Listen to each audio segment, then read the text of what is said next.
Good morning, beautiful people. Thank you again for letting me download and lean on you last night.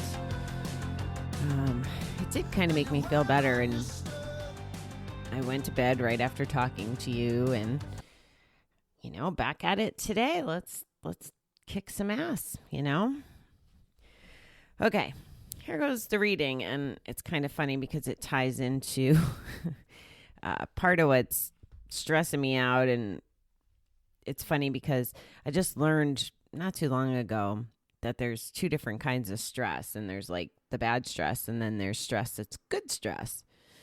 And I have to say that most of my stress is good stress, which is part of why I get a little frustrated with myself that when I complain or I get upset that things aren't going my way. I mean, it's human nature. I keep going back to applying what Neil said about us having MOs. So I think that me trying to achieve everything I want to achieve and being very aggressive in my goals is part of my MO. I think crying is part of my MO. I think that just having that short fuse at times, or if I believe something is right, I just want it settled. I don't want to have to fight all the time. And sometimes it feels that way. And then other times when I reflect and I know that my emotions are out of balance, I feel like a little drama queen who is just bitching unnecessarily. So it's a culmination of all those feelings and craziness, but it's a new day. I'm going to treat it as such, and I'm going to just embrace it. So here goes. Obstacles are those frightful things you see when you take your eyes off the goal. That is a quote by Hannah More. How many times have we read or heard stories of people who achieved greatness despite all sorts of obstacles? We may think there was something about their genetic makeup that enabled them to do more than the rest of us. That is not the case. People who achieve their goals despite many obstacles are not superhuman. What they may possess at times is an intense, clear focus on the goal they wish to achieve. It's like walking across a log 30 feet above the ground. If you focus on the goal, the platform at the end of the log, you're likely to walk across. But if you take your eyes off the goal and look elsewhere, say on the ground below, you will probably think about falling and not reach the goal. Wow, that just hit me like a ton of bricks.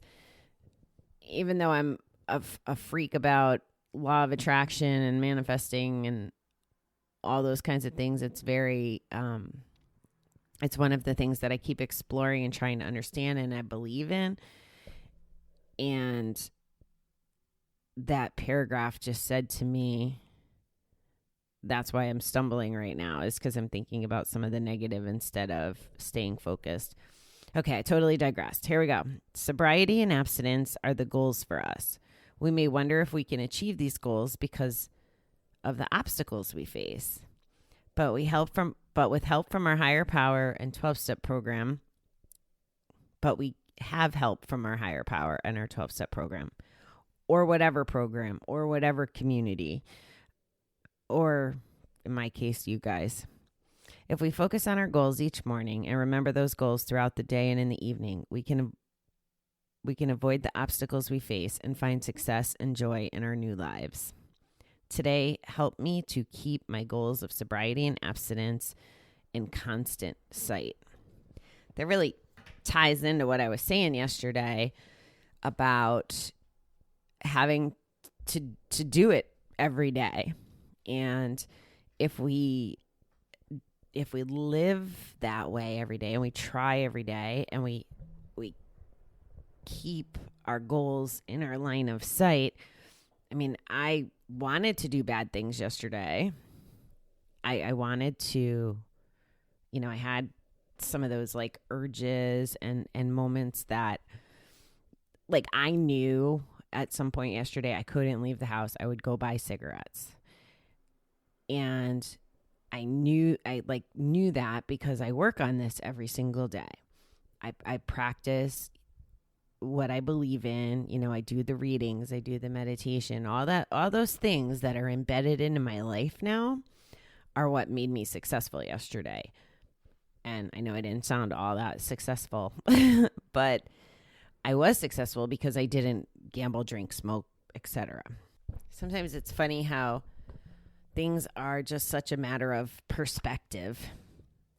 My ask of you for today, it's Wednesday hump day, but ask yourself the questions on the topics that we've been chatting about. Are you doing things that keep you moving forward and keep your eyes on your goals, trying to get across that log bridge? Because I tell you what, falling 30 feet does not feel good in no sense of the words.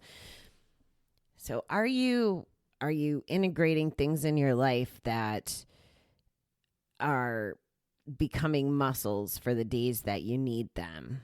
Or are you just being reactive about how you feel and how you would avoid gambling? So what I mean is, when you have an urge or a bad day, is it just you jump on a meeting that day? Or are you going to meetings or doing your readings or your self-care every day? So just think about that. And I would encourage you that if you don't feel like you are doing something every day to make yourself stronger or even just a better human being, like I don't know that there's anyone that just doesn't want to be a good human being to themselves or to the people in their lives. They just might not be super at executing it, which is okay. It's a growing process, and it's not going to be instant all the time. And we do have our MOs and our emotions and all these things that could interfere with that. Not on an excuse level, mind you, but just a reality level. It's just a reality. So think about that. And then if you don't feel like you do something every day to take care of yourself, try picking one habit, one goal, one little nugget that's propelling you forward. Slowly, fastly, whatever. It could be as simple as what we talked about in the beginning of Coping with Cooped, drinking our water. I'm still going to advocate for that, and I'm still working on trying to do a good job of that myself. Or maybe it's starting with a 1-minute meditation, and eventually you move up to 2 minutes. But something. Give yourself that reward of taking care of yourself and building your muscles to be abstinent, or muscles to have a happier life, or muscles to not gamble, muscles that make you stronger. So that's my spiel. That's your assignment. Think about it. And if there are things you can apply, start doing it. Maybe the thinking about it is just, write down on a piece of paper what you think you do or what you do today to protect yourself from spiraling, or relapsing is such a shitty word, right? And I use it all the time, especially with those night things. But think about the things you do to protect yourself from the things you don't want to do. I like that better.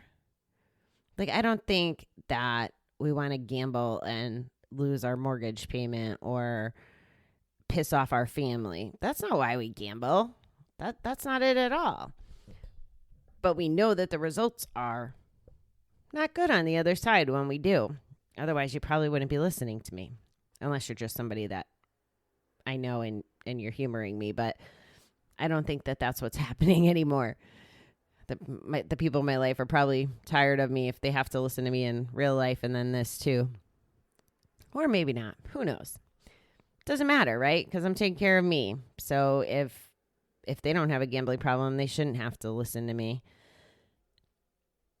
anyway, that's the scoop for today. I am going to go get my butt ready for work with a smile on my face and a good attitude today, and I'm going to make the best of it. It's Wednesday, so it's meditation day, which is a good thing. It never hurts. It just makes me late for my walks, but that's okay. I guess I shouldn't be a brat and meditate and walk back to back anyway, I suppose. All right. Well, have a fabulous day. I will talk to you tonight, and barring no unforeseen stuff, we'll go back to some of what the symptoms of a potential going back to doing things we don't want to do looks like. All right, have a great day, beautiful people.